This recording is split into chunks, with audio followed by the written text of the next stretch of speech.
तो जैसा कि लास्ट एपिसोड के अंदर हमने देखा था, जियो हान को गंदगी की जो देवी होती है उसकी आवाज़ सुनाई देती है, जिसे सुनकर जियो हान जो होता है वो भी काफ़ी ज़्यादा हैरान हो जाता है। और अब हम देखते हैं कि गंदगी की देवी के मरने के बाद में जो छोटा सा हिस्सा बचा था वो एक अजीब सी शेप जो होती है वहाँ पर लेना शुरू कर देता है। और अब हम देखते हैं कि उस अजीब सी चीज़ का जो साइज़ होता है वो बहुत ही ज़्यादा बड़ा हो जाता है और वो पूरे के पूरे आसमान को ही ढक लेता है, जहाँ पर कि उसके अंदर अजीब अजीब सी काफ़ी सारी आंखें भी नज़र आ रही होती है। और तभी हम देखते हैं कि ज़मीन के अंदर से भी एक पर्पल कलर का जो एनर्जी का हाथ होता है वो निकलने लगता है, जो कि देखने में बहुत ही ज़्यादा अजीब लग रहा होता है। जिसके बाद में अब वे दोनों जो होते हैं वो एक दूसरे की तरफ बढ़ने लगते हैं,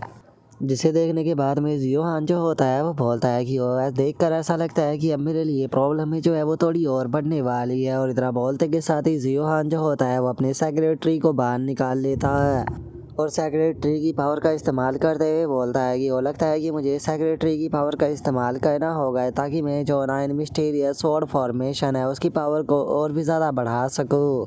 और इतना बोलते के साथ ही जियो हान जो होता है वो वहाँ पर अपनी जो स्वॉर्ड फॉर्मेशन होती है उसकी पावर को बढ़ाना शुरू कर देता है, जिस कारण हम देखते हैं कि उसके अंदर से काफ़ी सारी शॉर्टेज जो होती है वो भी रिलीज होने लगती है, जो कि सीधे जाकर उस एनर्जी के ऊपर अटैक करने लगती है। और इस तरह की चीज़ को देखने के बाद में जो नॉर्मल इंसान होते हैं वो ज़मीन पर अपने घुटनों पर बैठ जाते हैं और चिल्लाते हुए बोलते हैं कि लगता है कि जैसे कि गॉड अपेयर हो रहे हैं। और उन लोगों के इतना बोलते के साथ ही हम देखते हैं कि जियो हान की जो फॉर्मेशन होती है वो पूरी सिटी के अंदर फैलने लगती है। और तभी अचानक से जो गंदगी की देवी होती है वो भी एक ही जगह पर रुक जाती है, जो देखने के बाद में गंदगी की देवी जो होती है वो चिल्लाते हुए जियो हान से बोलती है कि ह्यूमन आखिर तुमने मेरे साथ में क्या किया जो कि मैं एक ही जगह पर रुक चुकी हूँ। और गंदगी की देवी के इतना बोलते के साथ ही हम देखते हैं कि जियो हान जो होता है वो वहाँ पर अपनी लॉक टेक्निक जो होती है उसका इस्तेमाल भी करने लगता है, जिसका वहाँ पर काफ़ी रोशनी भी निकलती है, जिसका गंदगी की देवी जो होती है वो अपनी आंखों को बंद करने लगती है। और वो जैसे ही अपनी आंखों को खोलती है तो पता लगता है कि जो जियो हान है वो उसके सामने खड़ा है अपने अटैक को तैयार किए हुए, जो देखने के बाद में गंदगी की देवती उससे बोलती है कि ह्यूमन तुम बहुत ही ज़्यादा ज़िद्दी हो, लेकिन उसके बाद भी एक ह्यूमन जो है वो गॉड को नहीं मार सकता। जो सुनते के साथ ही जियो हान जो होता है वो वहाँ पर अपनी एनर्जी की एक स्वॉर्ड जो होती है उसे बना लेता है और उसे बनाते हुए बोलता है कि ओ अच्छा, तो तुम कहना चाहती हो कि एक इंसान कभी भी गॉड को नहीं मार सकता। और इतना बोलते के साथ ही जियो हान जो होता है वो उस गंदगी की देवी के पीछे आ जाता है, पीछे आते हुए बोलता है कि आज मैं तुम्हें साबित कर कर दिखाऊंगा कि तुम कितनी ज़्यादा गलत हो। और इतना बोलते ही जियो हान अपना अटैक जो होता है वो सीधे उसके ऊपर कर देता है, जिस कारण हम देखते हैं कि दोबारा से उसकी बॉडी जो होती है वो डिस्ट्रॉय हो जाती है। और गंदगी की देवी चिल्लाते हुए बोलती है कि ह्यूमन तुम मुझे कभी भी ख़त्म नहीं कर सकते, मैं दोबारा से खुद को क्रिएट कर लूँगी। जो सुनते के साथ ही जियो हान जो होता है वो अपने उसी आर्टिफैक्ट को निकाल लेता है जिसकी मदद से उसका रीइंकार्नेशन हुआ था, और उसे निकाल कर जियो हान बोलता है कि क्या सच में तुम्हें ऐसा लगता है कि अब मैं तुम्हें कोई मौका देने वाला हूँ। और इतना बोलते के साथ ही हम देखते हैं कि जो जियो हान होता है वो उस गंदगी की देवी की सारी एनर्जी जो होती है वो आर्टिफैक्ट की मदद से एक छोटी सी चीज़ में कैद कर उसे आर्टिफैक्ट के अंदर एब्जॉर्ब कर लेता है। और गंदगी की देवी की सारी एनर्जी को एब्जॉर्ब कर लेने के बाद में जियो हान जो होता है वो दोबारा से अपना आर्टिफैक्ट जो होता है उसे अपनी बॉडी के अंदर रख लेता है, जिस कारण हम देखते हैं कि गंदगी की देवी पूरी तरह से ख़त्म हो जाती है। और जियो हान अपने मन में सोचता है कि सच में इसने मरते टाइम भी अपना घमंड जो है वो नहीं छोड़ा, ये सच में एक देवी होने के लायक थी। लेकिन मैं यहाँ पर इसका शुक्रिया अदा जो है वो कहना चाहूँगा, क्योंकि इसके कारण मुझे यहाँ पर बहुत ही ज़्यादा ग्रेट बेनिफिट जो है वो मिला है। इसके कारण मुझे फाउंडेशन लॉ जो है वो मिल चुका है, जिसकी मदद से अब मैं यहाँ पर अपनी फाउंडेशन जो है उसे और भी ज़्यादा बेहतर बना पाऊँगा। और इतना बोलकर जियो हान खुश हो ही रहा होता है, लेकिन तभी अचानक से उसकी बॉडी के अंदर कुछ होने लगता है, जिस कारण हम देखते हैं कि अब जियो हान जो होता है वो ज़मीन की तरफ गिरने लगता है। और गिरते हुए वो अपने मन में सोचता है कि डैम इट, लगता है कि मैंने अपनी कुछ ज़्यादा ही पावर का इस्तेमाल कर लिया। और इतना सोच कर जियो हान जो होता है वो ज़मीन पर गिरने ही वाला होता है, लेकिन तभी सही टाइम पर आकर जो यूनर होती है वो जियो हान को बचा लेती है।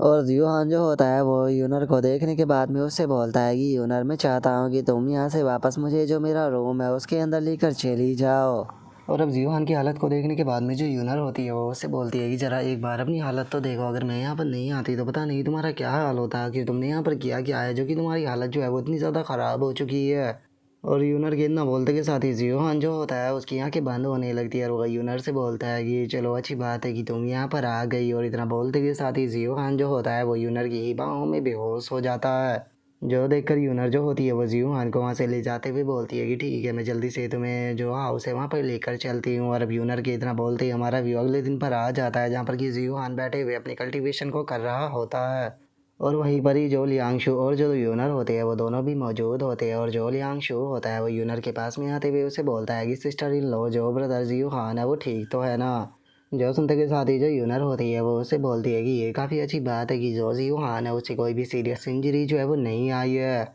लेकिन उसके बाद भी अभी ये कहना मुश्किल है कि जो जियो हान है वो कब तक होश में आएगा। मुझे लगता है कि शायद इसे होश में आने में अभी भी कम से कम 1 या 2 दिन जो है वो लग जाएंगे। जो सुनते के साथ ही जो लियांग शो होता है वो थोड़ा उदास होते हुए बोलता है कि ये तो काफ़ी बड़ी प्रॉब्लम की बात हो जाएगी, क्योंकि अगर ब्रदर जियो हान जो है वो जल्दी ही होश में नहीं आए तो जो 100 स्कूल कंपटीशन है ये उसे मिस कर देंगे। जो सुनकर जो यूनर होती है वो बोलती है कि मुझे इसके ऊपर यकीन है कि ये कंपटीशन से पहले जो है वो उठ जाएगा। और इतना बोलते के साथ ही जो यूनर होती है वो जियो हान को किस कर देती है। और उसे किस कर देने के बाद में जो यूनर होती है वो लियांगसू से बोलती है कि चलो इसे बैठकर यहाँ पर कल्टीवेट करने दो, हम लोग जो है वो चलते हैं। और अब यूनर के किस करने के कारण हम देखते हैं कि लियांगशु बहुत ही फनी तरह से हंसने लगता है। हंसते हुए बोलता है कि सिस्टर इन लॉ ये चीज़ जो है वो अच्छी नहीं है, ज़रा आप देख तो लीजिए, यहाँ पर बच्चे भी खड़े हैं, आप बच्चों के सामने इस तरह की चीज़ें कर रही हो। जो सुनते के साथ ही हम देखते हैं कि यूनर जो होती है वो गौर कर लियांगशु की तरफ देखने लगती है। जो देख कर लियांगशु उससे बोलता है कि सिस्टर इन लॉ अगर मैं सच बताऊँ तो मैं भी बिल्कुल आप ही की तरह एक फ्यूचर में वाइफ जो है वो ढूंढना चाहता हूँ, जो कि आपकी तरह बिल्कुल जेंटल और मेरे लिए फ़ाइट करे। जो सुनकर यूनर जो होती है वो वहाँ से जाने लगती है। वहाँ से जाते हुए बोलती है कि चलो ठीक है, बातें बहुत हो गई, मुझे लगता है कि अब हम लोगों को यहाँ से चलना चाहिए। और इतना बोल कर जो यूनर होती है वो वहाँ से जाने लगती है। और जो लियांग शो होता है वो यूनर के पीछे जाते हुए उससे बोलता है कि सिस्टर इन लॉ एक बात तो बताइए, क्या आपकी कोई छोटी बहन है? अगर आपकी कोई छोटी बहन है तो उससे प्लीज़ मेरी सेटिंग करा दीजिए। और उसके इतना बोलते के साथ ही हमारा व्यू जो होता है वो अब 7 दिनों बाद पर आ जाता है, जहाँ पर कि जियोहान जो होता है वो फाइनली अपनी आंखों को खोल लेता है और उसकी बॉडी के अंदर से काफ़ी पावरफुल और अभी रिलीज होता है। और जियोहान अपने मन में सोचता है कि पूरे 7 दिन लग गए जो फाउंडेशन ऑफ लॉ थी उसे समझने के लिए, लेकिन अब मैंने जो फाउंडेशन ऑफ लॉ है उसे अच्छे से समझ लिया है। तो इसीलिए अब टाइम आ चुका है अपने लिए एक पिल जो है वो बनाने का, ताकि मैं पिल को खाकर जो है वो अपना ब्रेक थ्रू कर सकूँ। और इतना बोलते के साथ ही जो जियोहान होता है वो अपने पास से काफ़ी सारे हर्ब जो होते हैं उन्हें निकाल कर रिफाइन करना शुरू कर देता है, जहाँ पर कि कुछ ही पल में हम देखते हैं कि जियोहान की जो पिल होती है वो फाइनली तैयार हो चुकी होती है। और जियोहान जो होता है वो बोलता है कि चलो फाइनली जो पिल है वो कंडेंस हो चुकी है। और जियोहान की इतना बोलते के साथ ही हम देखते हैं कि आसमान में जो बादल होते हैं वो बनने लगते हैं, क्योंकि जियोहान ने हाई ग्रेड की पिल को रिफाइन किया था। जो देखते ही जियोहान केवल अपने हाथों से ही जो वे बादल होते हैं उन्हें हटा देता है और उस पिल को भी खा लेता है। और जैसे ही जियोहान उस पिल को खाता है तो हम देखते हैं कि उसकी बॉडी के अंदर से बहुत ज़्यादा एनर्जी निकलना शुरू हो जाती है, जिसे देखने के बाद में जियोहान भी खुश होते हुए बोलता है कि सच में मैजिक पिल तो अमेजिंग है, क्योंकि मैंने पहले से ही जो फाउंडेशन ऑफ लॉ है उसे समझ लिया है, जो कि मुझे जो गंदगी की देवी थी उससे मिली थी। और अब यहाँ पर चूँकि पिल के अंदर बहुत ज़्यादा एनर्जी है तो ये मेरे लिए ब्रेक थ्रू के लिए इनफ रहेगी। और अब जियोहान की तरह बोलते के साथ ही हम देखते हैं कि जियोहान के चारों तरफ एक एनर्जी के अजीब अजीब से क्रिएचर जो होते हैं वो घूमना शुरू कर देते हैं। और अब फाइनली जो जियोहान होता है वो अपनी ब्रेक थ्रू को कर लेता है। और अब ब्रेक थ्रू करने के बाद में जियोहान जो होता है वो खुश होते हुए बोलता है कि लो फाइनली अब मेरा ब्रेक थ्रू जो है वो हो चुका है, और अभी मेरे पास में इतनी स्ट्रेंथ है कि अगर उस गॉड बाई उनका जो क्लोन है वो दोबारा से मेरे सामने आता है तो उसे मैं केवल एक ही पंच में जो है वो इस बार ख़त्म कर दूंगा।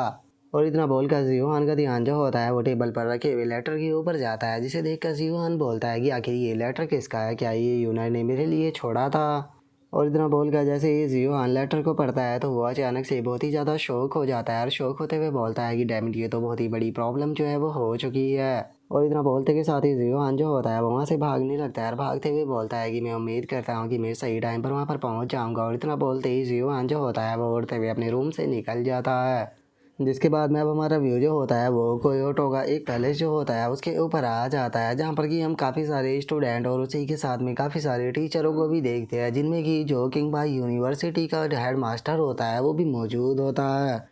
और अब हम देखते हैं कि एक टीचर जो होता है वो खड़ा हो जाता है और खड़ा होकर वहाँ पर मौजूद स्टूडेंटों को देखते हुए बोलता है कि सच में इस बार का जो मार्शल आर्ट का कंपटीशन है ये सच में काफ़ी ज़्यादा अमेजिंग है, इसे देखने के बाद में मैं काफ़ी ज़्यादा खुश हुआ हूँ। और उस टीचर के इतना बोलते के साथ ही हम दो स्टूडेंटों को देखते हैं जो कि एक दूसरे के सामने फाइट करने के लिए आ जाते हैं। और उनमें से जो लंबी बालों वाला बंदा होता है वो एकदम से अपने अटैक को तैयार करते हुए जो वो बंदा होता है उसके हाथ से उसकी स्वॉर्ड को दूर फेंकवा देता है। जिसका वो सोड वाला बंदा जो होता है वो उस फाइट को हार जाता है और जो रेफरी होता है वो आकर उस लंबे बाल वाले वाले बंदे को वहाँ पर विनर अनाउंस कर देता है। जिसके बाद में अब हम देखते हैं कि वहाँ पर सभी स्टूडेंटों की जो फाइट होती है वो एक एक कर स्टार्ट हो जाती है, जहाँ पर कि अलग अलग स्टूडेंट जो होते हैं वो अलग अलग अपने एनिमी का सामना कर रहे होते हैं, जिनमें से कुछ बहुत ही बुरी तरह से हार रहे होते हैं तो कुछ बराबर की टक्कर दे रहे होते हैं। जिसके बाद में अब हम वहाँ पर लियांशु को भी देखते हैं, जो कि वहाँ पर सामने लगा हुआ जो बोर्ड होता है उसे देखते हुए बोलता है कि आखिर जो ब्रदर जियो हान है वो अभी तक भी यहाँ पर क्यों नहीं आया। जल्दी ही उसकी फाइट जो है वो स्टार्ट होने वाली है, अगर वो सही टाइम पर नहीं यहाँ पर नहीं पहुँचा तो उसके अपोनेंट को विनर अनाउंस कर दिया जाएगा। और लियांशु की इतना बोलते के साथ ही जो यूनर होती है वो भी जियो हान के लिए परेशान होने लगती है और अपने मन में सोचती है कि क्या जियो हान जो है वो अभी तक भी नहीं उठा। जिसके बाद में अब हम वहाँ पर बैठे हुए एक टीचर को देखते हैं, जो कि किंग बाई यूनिवर्सिटी के हेडमास्टर से बोलता है कि यून शैंग क्या हुआ, मैंने तो सुना था कि जो तुम्हारा जियो हान है वो काफ़ी पावरफुल स्टूडेंट है, लेकिन ज़रा देखो तो तुम्हारा जो स्टूडेंट है वो तो यहाँ पर आया ही नहीं है। मुझे लगता है कि वो शायद यहाँ पर फाइट करने से इतना ज़्यादा डर चुका है कि उसके अंदर इतनी भी हिम्मत नहीं बची है कि वो यहाँ पर सामने आ सके। सच में मुझे नहीं लगता कि अब जो तुम्हारी यूनिवर्सिटी है वो नंबर 1 यूनिवर्सिटी होने के लायक है। जो सुनते के साथ ही जो हेडमास्टर यून सैंग होता है वो उसे बोलता है कि लिटिल ब्रदर तुम्हें यहाँ पर टेंशन लेने की कोई ज़रूरत नहीं है, क्योंकि मैं अपने स्टूडेंटों को बहुत ही अच्छे से जानता हूँ। मेरे हर एक स्टूडेंट के अंदर इतनी पावर तो आसानी से है कि भाई जो तुम्हारे स्टूडेंट है उसे आसानी से हरा सकते हैं। जो सुनते के साथ ही वो दूसरी टीचर जो होती है उसे यून सैंग के ऊपर काफ़ी ज़्यादा गुस्सा आता है और वो उसे में बोलती है कि और यून सैंग आखिर तुम खुद के स्टूडेंटों को समझते क्या हो, उनके अंदर इतनी हिम्मत नहीं कि वे सामने आ सके और उसके बाद भी तुम इतनी बड़ी बड़ी बातें कर रहे हो। जो सुनते के साथ ही हेडमास्टर यून सैंग जो होता है वो घूर कर उसकी तरफ देखने लगता है और उसकी तरफ देखते हुए बोलता है कि ओ क्या सच में तुम्हें ऐसा लगता है कि मेरे पास में यहाँ पर एबिलिटी नहीं है जो कि तुम मुझसे इस तरह बात कर रही हो। जो सुनते के साथ ही हम देखते हैं कि उस टीचर को जो हेडमास्टर यून सैंग होता है उसके ऊपर और भी ज़्यादा गुस्सा आने लगता है और वो गुस्से में चिल्लाते हुए बोलती है कि आखिर तुम खुद को समझते क्या हो, मैं तुम्हारे साथ में यहाँ पर फाइट करना चाहती हूँ, अभी के अभी मेरे साथ में फाइट करो। और उस टीचर की इतना बोलते के साथ ही हम देखते हैं कि वहाँ पर जो बाकी के टीचर मौजूद होते हैं वो आकर वो टीचर जो होती है उसे पकड़कर शांत करने लगते हैं। और उनमें से जो मॉन्क होता है वो उस लड़की से बोलता है कि बुद्धिस्ट का मानना है कि सभी लोगों को शांत रहना चाहिए। तभी दूसरा वाला टीचर भी बोलता है कि आखिर तुम लोग जो है वो इस तरह से क्यों लड़ रहे हो, तुम तो बिल्कुल बच्चों की तरह हो गए हो। जो सुनते के साथ ही वहाँ पर बैठा हुआ एक और टीचर जो होता है वो बोलता है कि तुम लोगों को यहाँ पर रखी हुई जो टी है वो पीनी चाहिए, क्योंकि जो टी है वो यहाँ पर इंसानों के माइंड के अंदर जो गुस्सा होता है उसे कम कर देती है। तो जो सुनते के साथ ही हम देखते हैं कि जो टीचर यून सैंग होता है वो भी शांत हो जाता है। और शांत होने के बाद में जो टीचर यून चैंग होता है वो आसमान की तरफ देखते हुए अपने मन में सोचता है कि जियोहान प्लीज़ मुझे डिसअपॉइंट मत करना। और टीचर यून चैंग के इतना सोचते के साथ ही हमारा व्यू जो होता है वो एक काफ़ी पावरफुल ड्रैगन के ऊपर आ जाता है, जहाँ पर कि हम देखते हैं कि जियोहान जो होता है वो उस ड्रैगन के ऊपर खड़ा होता है और चिल्लाते हुए बोलता है कि जल्दी से मुझे वहाँ पर लेकर चलो। और जियोहान के इतना सोचते ही हमारा व्यू जो होता है वो दोबारा से कंपटीशन के ऊपर आ जाता है, जहाँ पर कि वो टीचर जो होती है वो प्रिंसिपल यून सैंग से बोलती है कि मैं उम्मीद करती हूँ कि तुम्हारे स्टूडेंट के अंदर कम से कम इतनी हिम्मत होगी वो सामने आ पाए। और उसके इतना बोलते के साथ ही अब हम वहाँ पर खड़ी हुई एक लड़की को देखते हैं जो कि जियोहान की अपोनेंट होती है, जो कि देखने में भी बहुत ही ज़्यादा बदसूरत होती है। और अब वो बोलती है कि आखिर उस जियोहान के साथ में क्या प्रॉब्लम है, वो अभी तक यहाँ पर क्यों नहीं आया। और उसके इतना बोलते के साथ ही वहाँ पर बैठा हुआ जो रेफरी होता है वो चिल्लाते हुए बोलता है कि ठीक है, चूँकि फाइट का टाइम जो है वो हो चुका है और अभी तक भी जो दूसरा अपोनेंट है वो यहाँ पर नहीं आया है, तो इसीलिए अब जो गिनती है उसे स्टार्ट किया जाता है। और इतना बोलते के साथ ही वो 10 से उल्टी गिनती करना शुरू कर देता है। जो देखकर वो लेडी जो होती है वो वहाँ पर मुस्कुराते हुए बोलती है कि अरे मैं तो यहाँ पर एक फ़ाइट जो थी वो उस जियोहान नाम के बंदे के साथ में करने के लिए आई थी, मैंने नहीं सोचा था कि वो मुझसे इतना ज़्यादा डर जाएगा कि वो मेरे सामने ही नहीं आएगा। और अब उसकी इस बात को सुनते के साथ साथ ही हम देखते हैं कि वहाँ पर मौजूद जो स्टूडेंट होते हैं उन लोगों के तो मुंह को लेके खुले ही रह जाते हैं, जहाँ पर कि कुछ लोग तो उल्टी भी करना शुरू कर देते हैं। और वहीं पर ही हम लोगों का एक ग्रुप देखते हैं जो कि सेम उसी लड़की की तरह दिखने वाला होता है और उनमें से एक बंदा चिल्लाते हुए बोलता है कि तुम इस दुनिया की सबसे खूबसूरत लड़की हो। तभी दूसरे वाली एक और लड़की चिल्लाते हुए बोलती है कि मैं भी तुम्हारी तरह खूबसूरत बनना चाहती हूँ, मुझे अपनी ब्यूटी का राज बता दो। जो सुनते के साथ ही एक और लड़की जो होती है वो चिल्लाते हुए बोलती है कि मैं तुम्हारी बहुत ही बड़ी फ़ैन हूँ, क्या मुझे तुम्हारा ऑटोग्राफ जो है वो मिल सकता है, मैं स्पेशली यहाँ पर तुम्हारी फाइट देखने के लिए आई हूँ। जो सुनते के साथ ही वो लड़की जो होती है वो अजीब सा पोज देते हुए उनकी तरफ एक फ्लाइंग किस करते हुए उनसे बोलती है कि मैं जानती हूँ कि तुम सभी मुझसे बहुत ज़्यादा प्यार करते हो, तो इसीलिए ये तुम्हारे लिए। और उस लड़की की फ्लाइंग किस को देखने के बाद में वहाँ पर जो वो अजीब से लोगों का ग्रुप होता है वो उस फ्लाइंग किस के लिए चिल्लाने लगते हैं और चिल्लाते हुए बोलते हैं कि ये मेरी है, ये मेरी है। और इतना बोलते के साथ ही अब हम देखते हैं कि वहाँ पर बहुत ही फनी तरह से एक दूसरे के साथ में लड़ने लगते हैं और एक दूसरे के साथ में लड़ते हुए बोलते हैं कि इसे छोड़ो, ये मेरी है। तभी दूसरी बोलती है कि मैं लिन फैमिली की सिस्टर हूँ, अगर तुमने यहाँ पर मुझे ये नहीं दिया तो याद रखना कि मैं तुम्हारी पूरी फैमिली को ख़त्म करा दूँगी। जो सुनते के साथ ही हम देखते हैं कि वो बदसूरत सी लड़की जो होती है वो उन लोगों से बोलती है कि प्लीज़ शांत हो जाओ, तुम लोगों को यहाँ पर एक मामूली सी किस के लिए इस तरह से फाइट करने की कोई ज़रूरत नहीं है, क्योंकि मैं नहीं चाहती हूँ कि मेरे फैंस जो है वो एक दूसरे के साथ में लड़े। और अब हम देखते हैं कि वहाँ पर खड़ा हुआ जो वो रेफरी होता है उसे भी उस लड़की के ऊपर बहुत ज़्यादा गुस्सा आने लगता है, और वो गुस्से में अपने मन में सोचता है कि डैम इट, मुझे इसके ऊपर बहुत ही ज़्यादा गुस्सा आ रहा है। अगर वो जियो हान जो है वो यहाँ पर होता तो मैं इस लड़की को खुद ही हरा कर उसे ही विनर अनाउंस कर देता। और रेफरी के इतना सोचते के साथ ही हम क्वांग रिंग और लॉन्ग आउट यान को देखते हैं, जहाँ पर कि क्वांग रिंग जो होती है वो भी इधर उधर देखते हुए अपने मन में सोचती है कि आखिर अभी तक भी जो जियो हान है वो यहाँ पर क्यों नहीं आया। और क्वांग रिन के इतना सोचते के साथ ही जो लियांग शू होता है वो भी बहुत ज़्यादा परेशान होने लगता है, और परेशान होते हुए बोलता है कि ब्रदर जियो हान जो है वो अभी तक भी यहाँ पर क्यों नहीं आए, उन्हें तो अभी तक यहाँ पर आ जाना चाहिए था, आखिर ऐसा कैसे हो सकता है, वो इतनी इंपॉर्टेंट फाइट को मिस कैसे कर सकते हैं। और लियांग शू की इतना बोलते के साथ ही जो रेफरी होता है वो भी अरीना के अंदर आने लगता है, अरीना के अंदर आते हुए बोलता है कि ठीक है अब जो टाइम है वो ऑलमोस्ट ख़त्म हो चुका है। और उसके इतना बोलते के साथ ही वहाँ पर बैठी हुई वो लेडी टीचर जो होती है वो हंसते हुए बोलती है कि जैसा कि मैंने कहा ही था ओल्ड बास्टर्ड, जरा देखो तुम्हारा स्टूडेंट इतना घबरा गया कि वो यहाँ पर आया ही नहीं। तो मुझे बताओ कि अब तुम यहाँ पर क्या कहना चाहोगे, क्या तुम अभी भी कहोगे कि जो तुम्हारे स्टूडेंट है वो मेरे स्टूडेंटों से ज़्यादा बेस्ट है। जो सुनते के साथ ही टीचर यून चैंग आसमान की तरफ देखते हुए बोलता है कि मैंने जैसा कि तुम्हें शुरू में ही कहा था, मेरे स्टूडेंट जो है वो तुमसे ज़्यादा बेहतर है, एक बार उस तरफ देखो।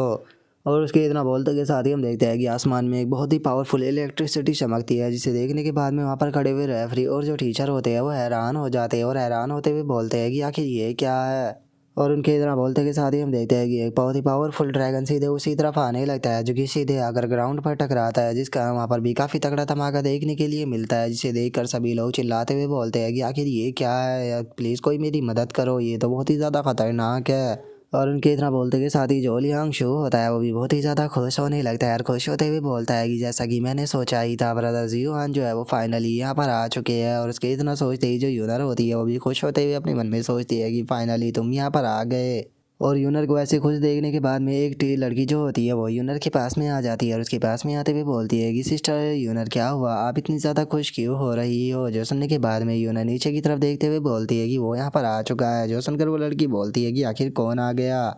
और उसके इतना बोलते के साथ ही हम देखते हैं कि जो जियो हान होता है वो धुएं से निकलकर फुल स्टाइल में बाहर आने लगता है। और जियो हान की उस लैंडिंग के कारण हम देखते हैं कि वहाँ पर जो रेफरी खड़ा होता है उसकी हालत जो होती है वो काफ़ी ज़्यादा ख़राब हो जाती है। जिसके बाद में अब वो रेफरी जो होता है वो जियो हान के पास में आते हुए उससे बोलता है कि अब यहाँ पर आने का कोई भी फ़ायदा नहीं है, क्योंकि तुम पहले ही एलिमिनेट जो है वो हो चुके हो, तो इसीलिए यहाँ से बाहर चले जाओ। जो सुनते के साथ ही यूनर जो होती है वो चिल्लाते हुए बोलती है कि अभी यहाँ पर टाइम जो है वो ख़त्म नहीं हुआ है, तो फिर आखिर वो एलिमिनेट कैसे हो गया। और इतना बोलकर जो यूनर होती है वो उस रेफरी की तरफ घूर कर देखने लगती है, जो देखने के बाद में वो रेफरी भी थोड़ा घबरा जाता है, और घबराते हुए अपने मन में सोचता है कि छोड़ो, मैं यहाँ पर इस लड़के के लिए इस वो लड़की को यहाँ पर बिल्कुल भी ऑफेंड नहीं कर सकता, क्योंकि ये टीचर यून फैंग की पर्सनल डिसाइपल है। और इतना सोचते के साथ ही अब जो रेफरी होता है वो फाइट को स्टार्ट करते हुए चिल्लाकर बोलता है कि ठीक है, चूंकि दोनों ही यहाँ पर आ चुके हैं तो इसीलिए अब जो फाइट जियो हान और जो जियाओ जियाओ है उन दोनों के बीच में शुरू की जाती है। जो सुनते के साथ ही जियो हान जो होता है वो मुस्कुराते हुए यूनर की तरफ देखने लगता है, और यूनर की तरफ देखते हुए अपने मन में सोचता है कि मैं यहाँ पर आ गया हूँ। और इतना सोचकर जियो हान जो होता है वो उस लड़की से बोलता है कि सिस्टर मुझे माफ़ कर देना, मैं यहाँ पर आने में काफ़ी ज़्यादा लेट हो गया हूँ, मैं उम्मीद करता हूँ कि आप इस फाइट के दौरान मुझे यहाँ पर थोड़ा एडवाइस करोगी। जो सुनते के साथ ही वो लड़की जो होती है वो भी काफ़ी ज़्यादा खुश हो जाती है, और खुश होते हुए जियो हान से बोलती है कि ब्रदर जियो हान, आप तो बहुत ही ज़्यादा पोलाइट हो, मैं भी अपना इस फाइट के अंदर पूरा बेस्ट दूंगी। और इतना बोलते के साथ ही वो लड़की अपनी किसी वाटर स्किल का वहाँ पर इस्तेमाल करने लगती है, जिसका हम देखते हैं कि उस लड़की की जो बॉडी होती है वो वाटर के साथ ही मेल्ट होने लगती है, जिस कारण हम देखते हैं कि वहाँ पर बारिश की भी बूंदें गिरने लगती है। जिससे बचने के लिए जियो हान अपने चारों तरफ एनर्जी की शील्ड बनाकर बोलता है कि ओ ये टेक्निक काफ़ी इंटरेस्टिंग है। और जियो हान के इतना बोलते के साथ ही हम देखते हैं कि वो लड़की जो होती है वो काफ़ी बड़े ड्रैगन में बदलकर सीधे जियो हान के ऊपर अटैक करने के लिए आने लगती है, जिसे देखकर जियो हान भी उसकी तरफ अटैक करते हुए बोलता है कि क्या तुम्हें लगता है कि ऐसी टेक्निक मेरे ऊपर काम करेगी। और अब जियो हान को अटैक करता हुआ देखने के बाद में वो लड़की जो होती है वो भी अपना जो ड्रैगन क्लॉक होता है उसे जियो हान के अटैक को रोकने की कोशिश करने ही लगती है। और जैसे ही जियो हान का पंच उसके ड्रैगन क्लॉक पर टकराता है तो हम देखते हैं कि उसका हाथ ही ब्लास्ट हो जाता है, जिसे देखने के बाद में वो लड़की जो होती है वो भी बहुत ज़्यादा हैरान हो जाती है, जिस कारण अब हम देखते हैं कि उसकी जो ड्रैगन फॉर्म होती है वो भी टूट जाती है, और वो लड़की भी काफ़ी बुरी तरह से इंजर्ड होकर ज़मीन पर गिर जाती है। जिसके बाद में जियो हान जो होता है वो उस लड़की के सामने आ जाता है, और उस लड़की के सामने आते हुए उसे बोलता है कि तुम मुझसे नहीं जीत पाओगी, तो इसीलिए सही यही रहेगा कि तुम गिव अप कर दो। जो सुनते के साथ ही वो लड़की जो होती है वो जियो हान को किक मारते हुए बोलती है कि मैं कभी भी गिव अप नहीं करने वाली। लेकिन हम देखते हैं कि जियो हान जो होता है वो उसकी किक से पीछे की तरफ होकर बच जाता है। और अब यहीं पर ही हमारा आज का एपिसोड जो है वो भी कंप्लीट हो जाता है। तो नेक्स्ट एपिसोड के अंदर देखें कि आगे क्या होता है। अगर आप लोगों को वीडियो अच्छी लगी हो तो लाइक करना, चैनल को सब्सक्राइब करना। मैं मिलता हूँ नेक्स्ट एपिसोड में, तब तक के लिए बाय बाय गाइज।